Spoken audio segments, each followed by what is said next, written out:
Hello guys, el día de hoy estuvimos trabajando ya con nuestro libro y la página es esta de aquí, page number 99, and we have this letter N, la letra N, letter N, y vamos a trabajar y lo primero que vamos a hacer es let's trace the letter N.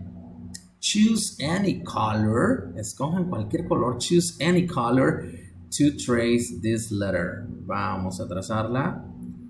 Uy, creo que ahora sí me quedó un poquito mejor. And ahí va.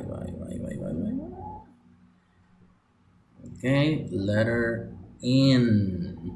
Y las fotografías que empiezan con esta letra, the pictures that begins with the letter N son nose, nurse, newspaper, 9, nail.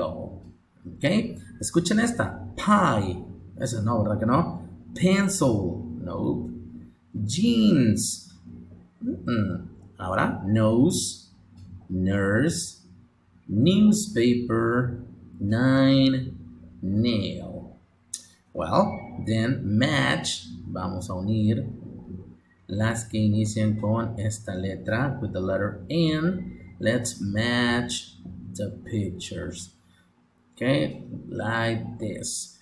Very good, muy bien. En el salón de clases sus compañeros repitieron estas palabras, me dijeron esta letra, así que si no asistieron a clases pueden practicarlo de esta manera, with the letter N, con la letra N, para que